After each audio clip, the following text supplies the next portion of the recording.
Varam Varaya Bhadram Te.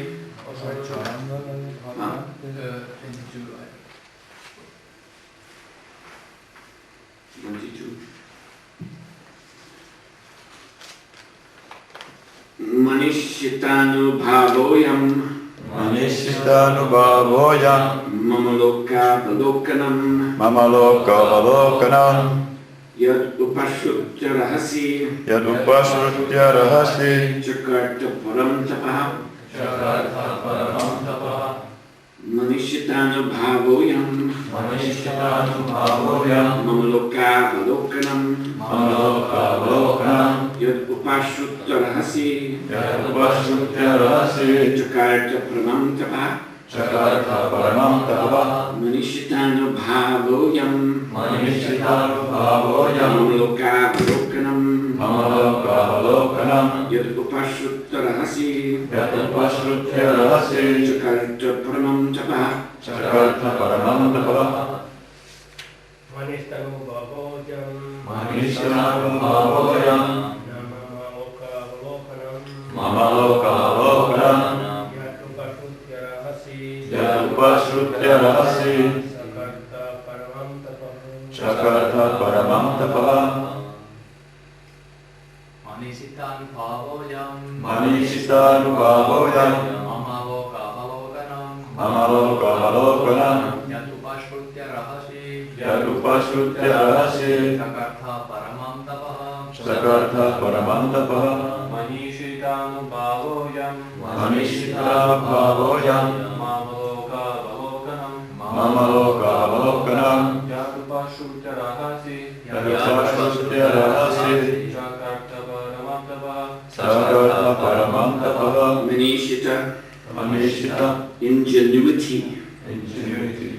Anubhava. Anubhava. Perception. Perception. I am. This. Mama. Mama. My. Loka. Loka. Abode. Abode. Avalokanam. Avalokanam. Seen by actual experience. Seen by actual experience. Yat. Yat. Because. Because. Upashrutya. Upashrutya. Hearing. Hearing. Bahasi. Rahasi. In great penance. In great penance. Chakarta. Chakarta. Having performed. Paramam. Paramam. Highest. Highest. Tapaha. Tapaha. Penance. Penance. Translation and purport by His Divine Grace. A.C. Bhaktivedanta Swami Srila Prabhupada Ki Jai. The highest perfectional ingenuity is the personal perception of my abodes. And this has been possible because of your submissive attitude in the performance of severe penance according to my order.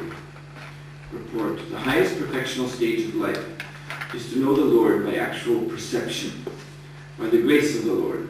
This can be attained by everyone who is willing to discharge the act of devotional service to the Lord, as enjoined in the revealed scriptures that are standard and accepted by the bona fide acharyas, spiritual masters.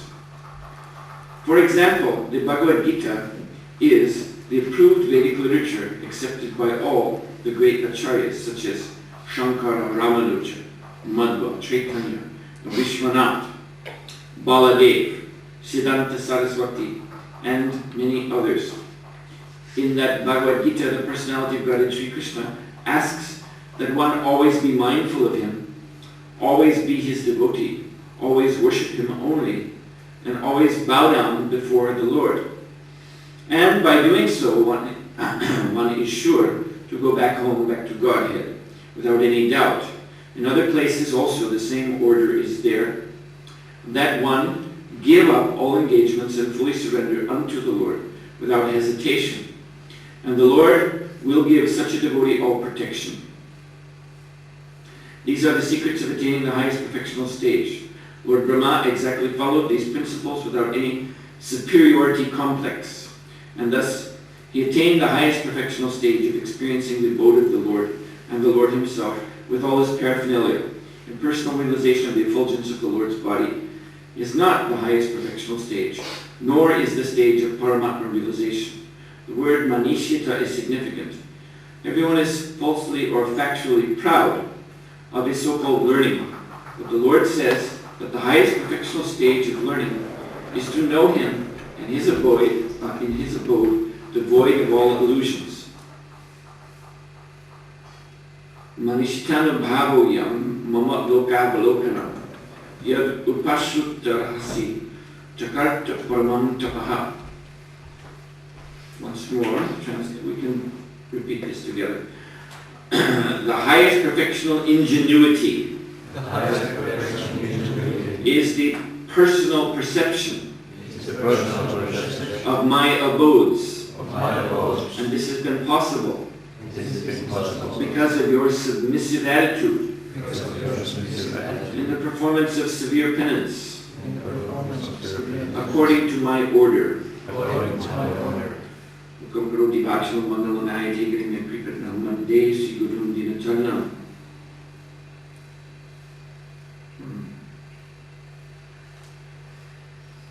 Manishita is the first word of this verse. Prabhupada has translated this as ingenuity. Ingenuity is a word that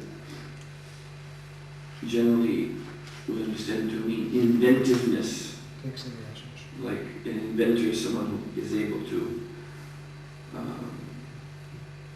create some new type of technology, some new type of machine. He may be called ingenious. So that is this word, ingenuity. Manishita. Other places, Srila Prabhupada has translated this as thoughtful. One who is deeply considering the path back home, back to Godhead, deeply considering the philosophy of Krishna consciousness, deeply considering the process of devotional service. Nana Shastra Vicharanaikanitra Sadharma Samstapako, it is said about the six Goswamis, that Nana Shastra, all these Vedic scriptures, Vicharanika, Vichara means to deeply consider. So Nana Shastra Vicharanaikanitra Sadharma Samstapako, they deeply considered the revealed scriptures in order to be able to present Saddharma, the genuine path of religion. Lokanam, Hitikaranam, in this way they are showing their kindness to all the different grades of human society. Lokanam. So, vichar, this is a quality of the devotee.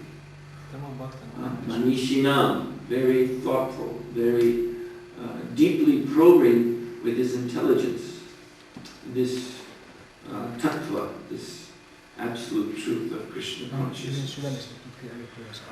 So, Lord Brahma is the first of the great sages of this universe, obviously. He is the firstborn of Swayambhu. And he is the first to realize the absolute truth within his heart, purified by austerity and deep meditation. So here, the Lord is praising Brahma. We see in Srila Prabhupada's translation that the Lord is particularly pleased with Lord Brahma because in spite of his great penance, great austerities, as you may know, his austerities are performed for one of his days and nights, which is 4,300,000,000 solar years times 2. There's a day that length and also a night that length. So this is unimaginable. We cannot imagine how one can perform severe penances and austerities for such a long time. So Brahma is unequaled in that. And yet, as Srila Prabhupada renders in the translation, the Lord is pleased because Brahma has come to the topmost realization.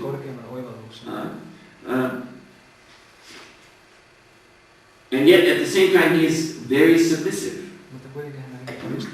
He has not become puffed up. this is the downfall of those who are seeking advancement on the spiritual path. Even we see this in our own Krishna conscious movement. This is of course Bhakti Yoga that we practice. Bhakti Yoga is a gentle form of yoga. It is not the yoga in which severe austerities are recommended. But nonetheless, by whatever penances, austerities, or devotional practices we do, there is still the chance of becoming puffed up, becoming proud. So the Lord is pleased with Brahma that you have made progress to the actual goal, and you have not become proud. In the Narada Pancharatra, anyway, somewhere Narada Muni, he has recited this. I'm not quite sure if it's Narada Pancharatra or Bhakti Sutra, probably Pancharatra. Narada Muni has recited some verses which Srila Prabhupada used to cite also. This Antarbihis, Antarbihir Yari Haris, Tapasata Takim, Nantarbihir Yari Haris, Tapasata Takim. That if one is seen, Antarbihir means within and without. If one is seen, Yari Hari, the Supreme Lord Hari, then Tapasata Takim. What is the use of performing great austerities if one is already seen the Lord within and without? So, in other words, to have performed great austerities, there's nothing to be proud of. If one is wrapped, absorbed in the darshan of the Lord, then one has surpassed all such strenuous efforts at spiritual advancement. One has no more need of tapasya. And one certainly dispenses with pride at that point. And also, Nantari here, Yari Haris Tapasata Takim.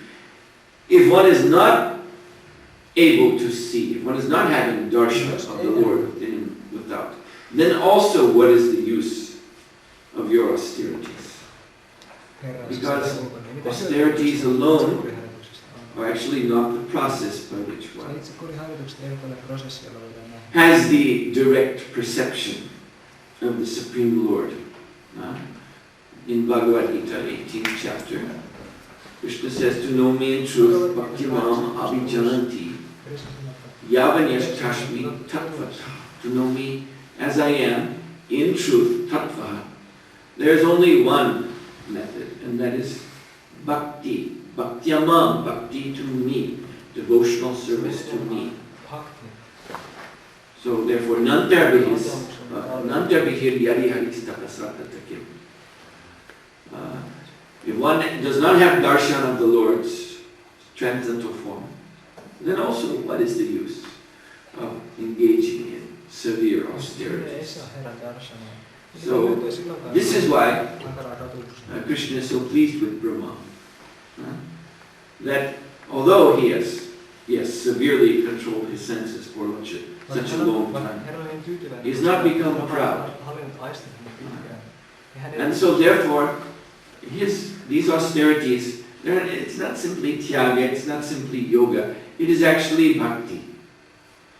Because he has performed these in submission to the Lord. He has mastered his senses, purified his senses, simply for the service of the Lord and no other reason.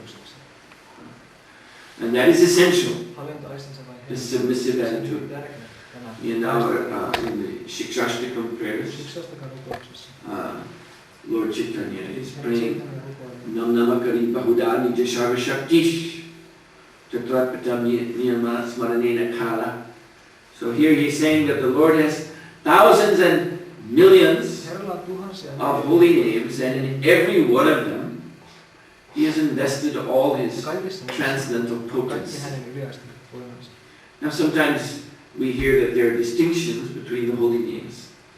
Sometimes we hear that it is said, and rightly so, Joskus näitä that nimiä the eritellään, personal name of the Lord, referring to että Herran his pastimes in his own eternal abode, Goloka Vrindavan, liittyy noihin leikkeihin. like Govinda, like Asunnossa. Krishna. Goloka Vrindavan, Govinda ja Krishna. These holy names are Nämä pyhät nimet the actual names which are full of ovat sellaisia, transcendental rasa. jotka ovat täynnä And yliastimet. then there are other names Sitten on muita nimiä. like Paramatma, Paramatma, like Shishtikarta, Paramatma, Super Soul Shishtikarta, the author of the material creation, which are called Gaunanam. They are names referring to the Lord's qualities that he displays here in the material world as Lord of creation.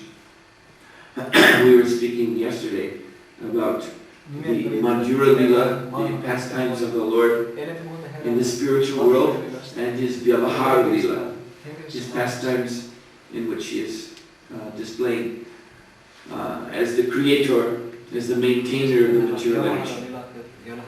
So sometimes this distinction is made. There are different grades of holy names, and then there are names found in different scriptures. Allah, Jehovah, such names as this. So then the question may be raised: is it not better to chant those names signifying the Lord's transcendental Lila in the spiritual world? But Lord Chaitanya Mahaprabhu says in the Shikshashtakam that in all of your holy names you have invested all your transcendental potencies. Actually, Chaitanya Mahaprabhu does not make this distinction. He has said that the Lord has thousands and millions of holy names, and in all of them he has invested all his transcendental potencies.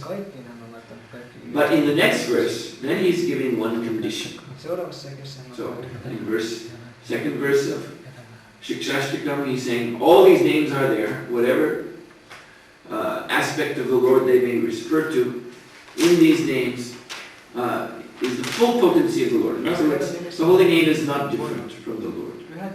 We should not think of it as being different from the Lord.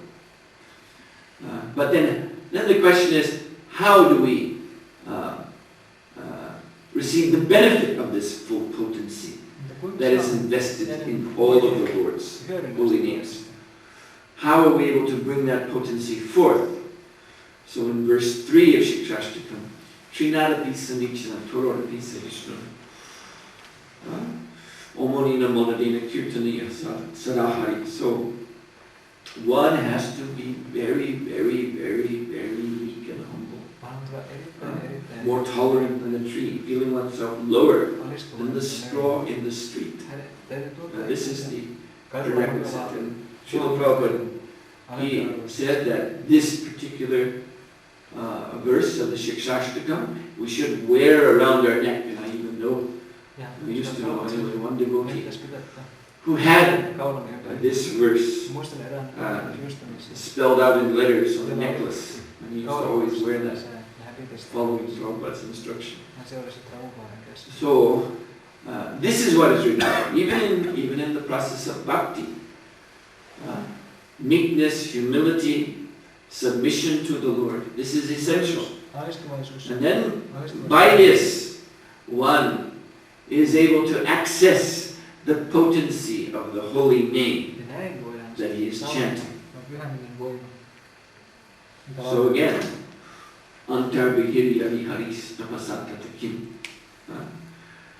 if one is seeing the Lord everywhere, then there is no need to apply some strenuous process to attempt to hasten one's advancement in spiritual life. Krishna consciousness is very, very natural, very simple process. But what is required of us is humility. That is the thing that is required. And again, simply performing austerities. That is very often, as we see, the downfall of the yogis and the renunciates. They become proud. They think that they're doing something great by controlling their senses. So, yes, about the realization of the form of the Lord. Srila Prabhupada used to remember when he was living in Calcutta during the time of the Second World War. Once the Japanese came to bomb Calcutta because they were very close by. They had invaded the next door country, Burma, so they could fly to India in their planes. And so they came to bomb Calcutta. Just before these planes appeared, Srila Prabhupada's wife, at that time he was in Grihastha ashram, so his wife had prepared some kichoris. And Srila Prabhupada, since his childhood, was known as kichori mukhi. Means whenever there was kichoris, they would be in his mouth. Mukha means mouth. So he was always known to be very fond of kichoris. So kichoris had been served. So Srila Prabhupada was eating them, and then the planes came to drop their bombs. So at that time, Srila Prabhupada continued to eat. Everyone else was running into the air raid shelter. And Prabhupada, when remembering this, he used to make the sound of the bombs falling. Then there were flashes all around the city from the explosions. These could be seen from Srila Prabhupada's window. So his family, neighbors, they were all rushing into the air raid shelters. They were calling, Abhay Charan, please come, please come. But he had kichoris before him, and he had to eat them. So he sat there peacefully, eating kichoris, and he was chanting Hare Krishna. And then Prabhupada remembered, when he was recounting this, that looking at the city of Calcutta and seeing all these explosions, then he was seeing the universal form of the Lord. So in that dangerous situation, Srila Prabhupada was having darshan of Krishna. And no austerities. He was eating kichoris. So it is ultimately simply a question of purity. Not a question of some dramatic display of austerities. In the very early days of Srila Prabhupada's preaching in New York, these young people, hippies, they used to come, and they would even say, they would even ask if Swamiji was going to zap them. They would use this word zap, meaning like an electrical impulse, you see. So sometimes they would say like that, we have come here to be zapped. And then by being zapped, by being somehow touched by some mysterious power, and then they will have some realization of something. You see light or whatever they thought they would be able to see. And Prabhupada, when hearing this, he used to say, what is that zap? He said, if you want zap, then just put your finger in the electrical socket. Then you'll get zapped. You're not here to get zapped.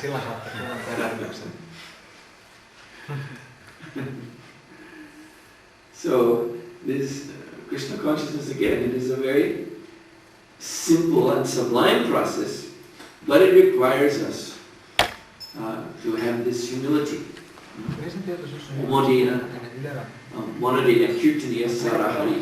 When one has achieved this humility of offering all respects to others and expecting no respect for oneself, then kirtaniya sudahari, then one is able to chant the holy name ceaselessly.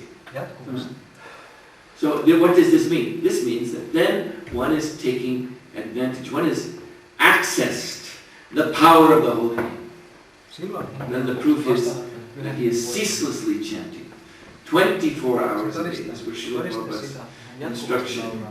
He gave in an initiation ceremony. He was initiating new devotees into the chanting of 16 rounds a day, and he was advising them, do not think that this 16 rounds is the end of it, that I have chanted my 16 rounds, then business is finished.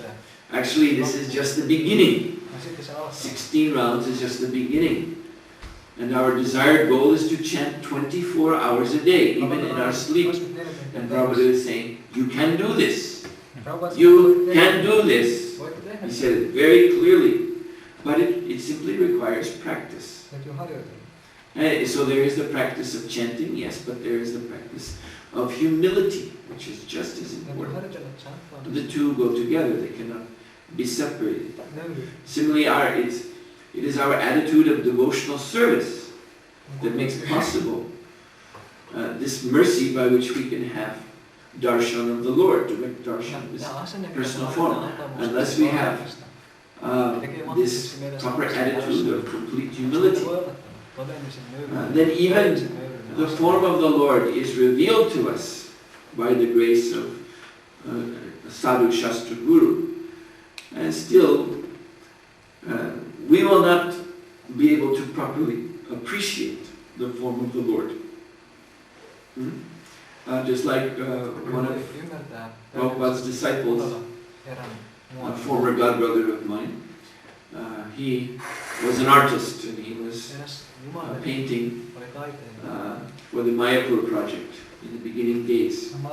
We had several artists there who were not only doing paintings, but painting like the wall and the front gate. Actually, you can still see today those original works of art. They're quite faded now, but they're still there for more than 20 years. So this was his service. So he came, Prabhupada used to look at the works of the artists. And so Prabhupada was seeing one painting done by this particular devotee. Prabhupada was looking, who is that? Shiva and Parvati? And this devotee was saying, no, this is Radha and Krishna.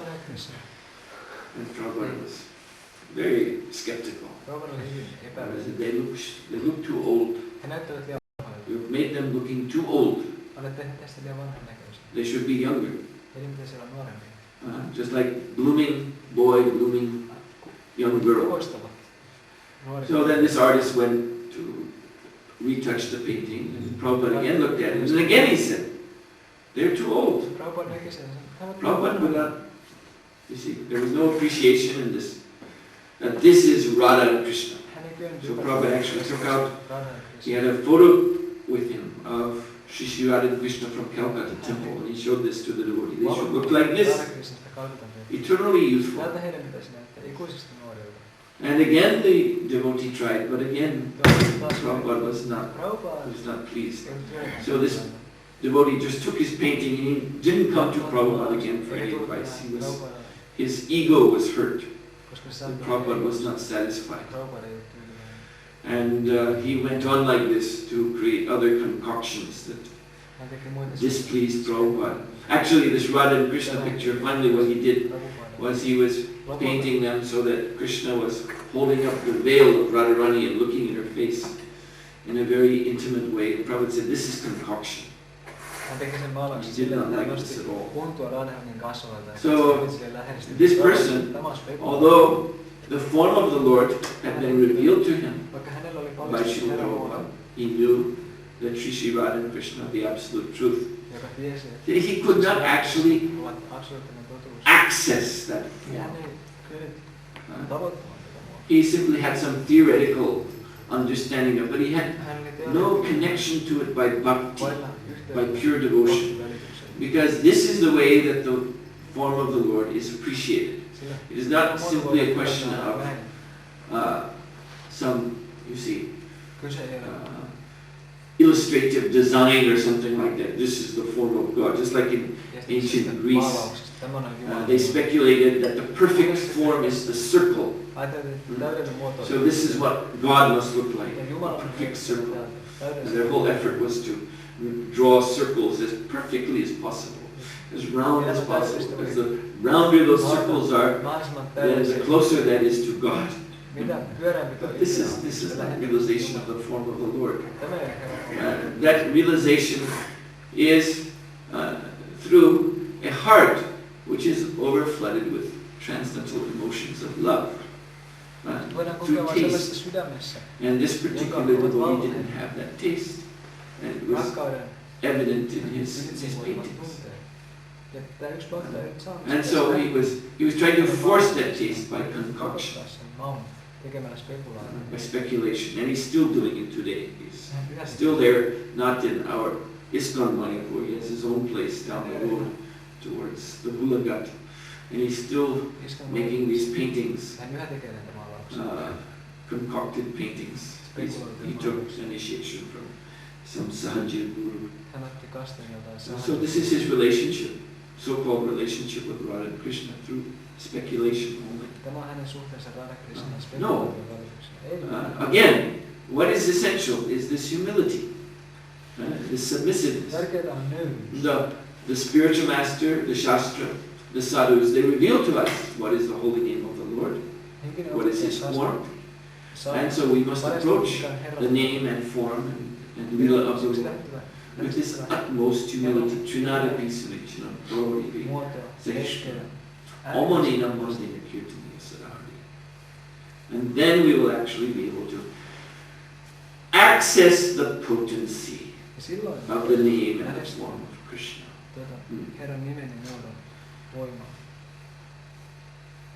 Yes. Yes, and one more thing is when one has accessed this, then this experience of nava rasa, newer and newer rasa or taste. This is this verse quoted by Srila Prabhupada from Jamunacharya in the Srimad Bhagavad Gita in his purport. This Yadavati Mama Chaitya Krishna Padaravinda Nava Rasa Dyamat Udyate Rantumasit. So he's saying that since I have taken up the devotional service of Padaravinda, this is important. He says the lotus feet of the Supreme Lord. This is an expression of his humility. So since in great humility I have taken up the service of the lotus feet of the Lord, so now I am tasting this Nava Rasa, this newer and newer bliss of devotional service. So if that bliss is not there, then even though one has some theoretical knowledge, theoretical spiritual knowledge, one will still be drawn back to the material rasa. We were speaking of this yesterday. The Kila Rasa, incomplete Rasa, or Jada Rasa. Jada means dead. The rasa of enjoying dead things like this material body. In the very beginning days of ISKCON, Srila Prabhupada, one, two of Srila Prabhupada's disciples from New York, the original New York center, they went to visit one Swami Nikhilananda, who was of the Ramakrishna mission, famous Mayavadi mission. So he was teaching as a professor in some university, I believe, in Philadelphia. And he was giving a lecture. So they went to hear his lecture. And what he was saying in the lecture was that life is a play. In other words, our life here is a lila, is a lila of the Lord. What we're experiencing here and now, this is the lila of the Lord. And he was saying that in this present lila, one may be assigned the part of a saintly person. One may be assigned the part of a lover, in other words, a sense gratifier. One may be assigned the part of a soldier. One may be assigned the part of a thief, a criminal. But at the end of the play, then you go backstage, everyone, all the actors go backstage, and you shake hands with the producer. In other words, Kaksi kättä tuottajan kanssa. whatever you are in this life, Mitä hyvänsä oletkin tässä elämässä, whether saint or sinner, tai syntinen. at the end everyone goes backstage and shakes hands with the producer of the play, in other words, God. Ja ravistavat Everyone will meet God, tuottajan kanssa, Jumalan kanssa. because this is just a lila. Jokainen tapaa Jumalan kanssa, kyse on vain lilasta. So after this lecture, the devotees went to speak to Swami Nikhilananda, Swami Nikhilananda. and they were telling him that they're disciples He of sanovat, että he ovat Swami Bhaktivedanta, and he had heard of Swami Bhaktivedanta. He said, "Oh yes, hän oli kuullut Swami I Bhaktivedanta. have heard he is Kyllä. having great success in New York, Hän menestyi hyvin. bringing up people who are addicted to drugs and so on, and teaching them pure bhakti yoga." Heille puhdasta bhakti-yogaa. And so they were explaining to him, yes, we are following these four regular principles. Seuraamme näitä 4 säännöstelevää periaatteita. No meat, no fish, no Ei eggs. kalaa, kananmunia. When he heard that, no eggs, he said? Ei Not even kananmunia. eggs? Ei edes kananmunia. And they said, yes, no coffee, no Ei tea. kahvia teetä. No coffee, no Ei tea. kahvia, ei teetä. While he was saying this, he was lighting up a cigarette. Hän oli sytyttämässä And savuja. they said, no cigarettes also. And he said, yes, well, Niin. you have to tell me how I can give up these cigarettes. Kertokaa nyt minulle. And I said, just chant Hare Krishna. Toista Hare Krishna. And he said, heavens, chanting, oh yes, ha ha ha ha ha. Taivaan. Hän toista vielä. Continued to smoke. Hän jatkoi. So this is Jadarasa, this was his rasa. He's speaking of everything as being lila, Hän puhuu kaikesta but his rasa, his taste, mutta hänen is simply for dead things, eating eggs and smoking cigarettes and things like that. And yet he's so-called Swami Nikhilananda.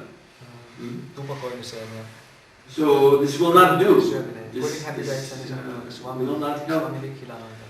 in one's spiritual progress to maintain this type of rasa in genuine devotional service. Yadavati Mama Krishna Chaita Paradarvinde Osallistumalla aidosti Nava Nava Rasa. palvelemiseen. There is a newer and newer Siinä on taste aina coming from the service of the lotus feet of the Lord. And this is the proof people want to know. What is the proof that someone is experiencing Mikä on todiste siitä? God in consciousness? This Kokee is the Jumalan proof. tietoisuudessa. Tämä on The higher taste, which korkein, turns one away from joka the lower pleasures of this material world. And again, the key to all this, the key to obtaining that rasa is this humility. And here in this verse, Sri Krishna is expressing his appreciation for Lord Brahma's humility. Although Brahma is the most accomplished of all yogis and renunciates Tässä säkeessä Krishna in the opettelee whole universe, hänen is nöyryytystään. not proud, Hän on koko maailman performed his kaikkein suurin austerities tietäjä, simply suurin jogi. for the satisfaction of the Lord. Everything Hän he teki does kaiken tuon is itsekurissa vain Herran iloksi. within the realm of devotional service. Alright, so we'll stop here. Are there any questions? Onkohan kysymyksiä?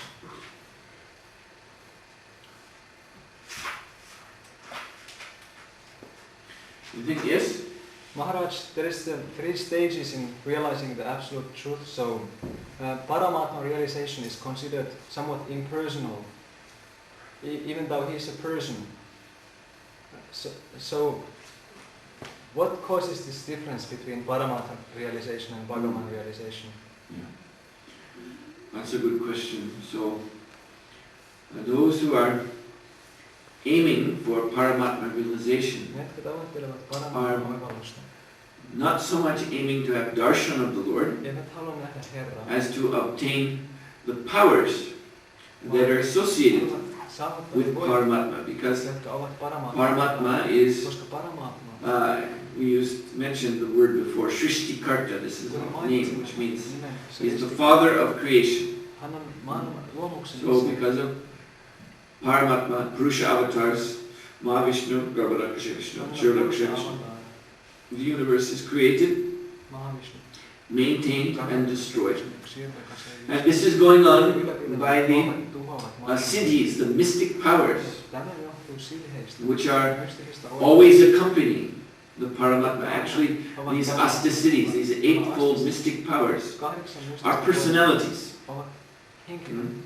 and they're always with the Lord. Ja ne ovat aina Herran seurassa. So the mystic yogi, he wants to obtain these cities for himself. Haluaa itse So saada. therefore, that is the root of his eagerness to have darshan of the Paramatma, because by having darshan of the Paramatma, he'll have darshan of these personified cities also. Koska hän haluaa myös nähdä nuo And then he's expecting their blessing upon him, and he'll get these mystic cities. So he's thinking he requires these cities in order to sustain his liberation. You see, he's thinking that to be liberated from this world, this is a matter of great power, great effort. You see? So this is not, obviously, this is not the mood of pure devotional service, which is surrender to the lotus feet of the Lord. The Paramatma seeking yogis are not surrendering to the Paramatma. They want something from the Paramatma. So Bhagavan realization, the difference between Paramatma realization and Bhagavan realization is that in Bhagavan realization there is no such motivation. The desire is simply to satisfy the Lord through devotional service. And so, actually, another point is that Paramatma is not actually an eternal form of the Lord, because he is only manifest during this creation. He expands into the hearts of all living beings, but when this universe is dissolved, all the living beings are withdrawn into the body of Mahavishnu. Then that Paramatma is also the Kshodakashay Vishnu, who is expanded in everyone's heart. He merges into Garbhodakashay Vishnu, and Garbhodakashay Vishnu merges into Mahavishnu.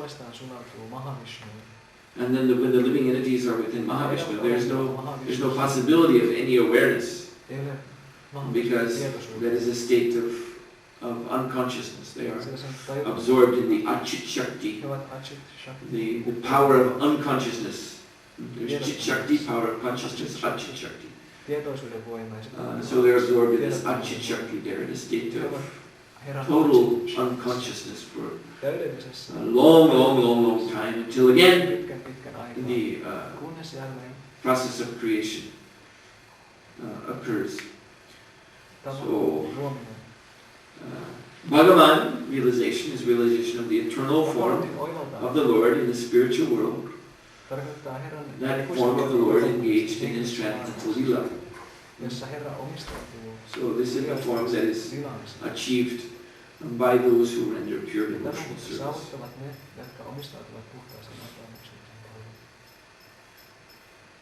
Anything else?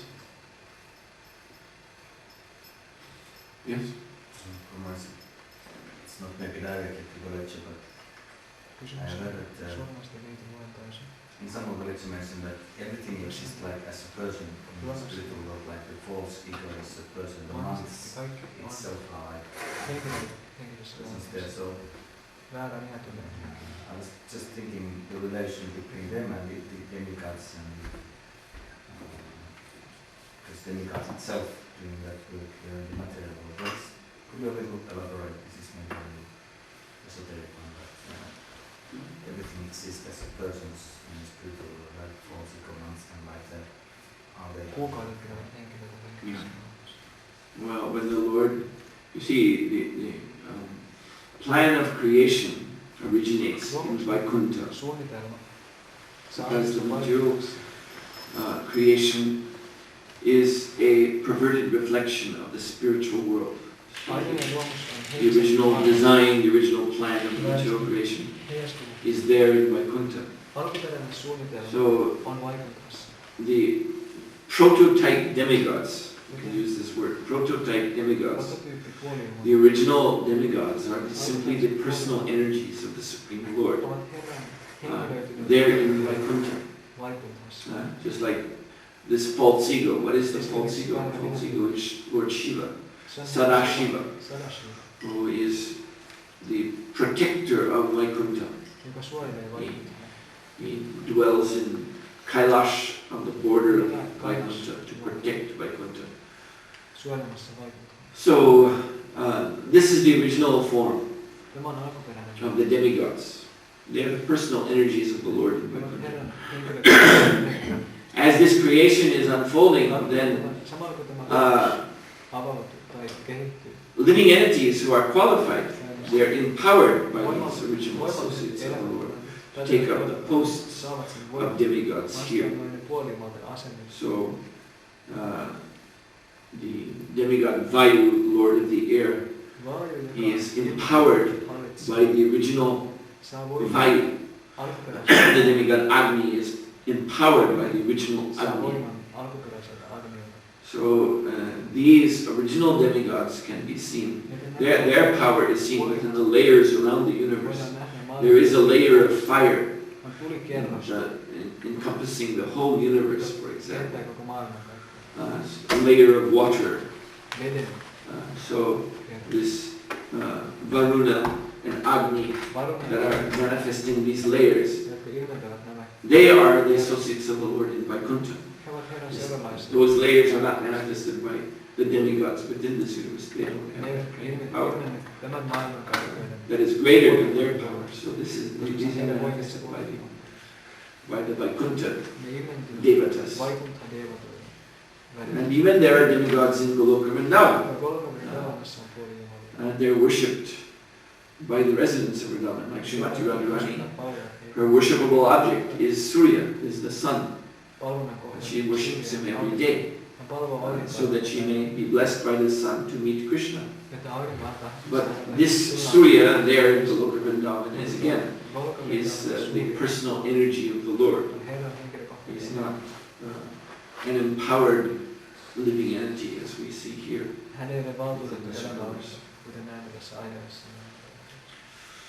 Alright, so we'll stop here. Prabhupada ki jai.